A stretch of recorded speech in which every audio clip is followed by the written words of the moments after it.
Thousands of supporters of Pakistan's illegally imprisoned former Prime Minister Imran Khan rallied Monday in the country's northwest to mark the first anniversary of his arrest and demand his immediate release, officials said. The rally, held in Swabi in the province of Khyber Pakhtunkhwa, choked adjacent roads and the motorway leading into the city, forcing many to walk for miles to the venue. Journalists reported that only about 30% of people made it to the rally, while thousands were stuck in the traffic jam.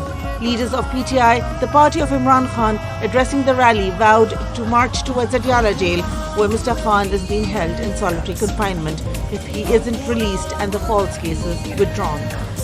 Given the undeclared martial law and an unannounced ban on illegally incarcerated Imran Khan's PTI, there was a complete blackout on mainstream media of the historic rally calling for his release.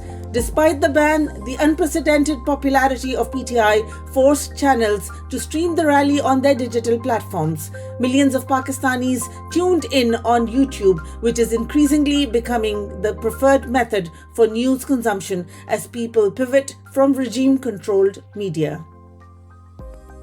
Leaders from the Pakistan Tehreek-e-Insaf announced to challenge the recent Election Act amendment, which prohibits party members from changing their affiliation. During the National Assembly session, PTI leaders slammed the amendment, calling it a tactic to undermine the Supreme Court. The Supreme Court last month said PTI was a political party and its independent candidates belonged to PTI, effectively making it the largest party in Parliament. PTI leaders argued that the law infringes on fundamental rights and restricts political freedom, saying they would challenge it in the Supreme Court.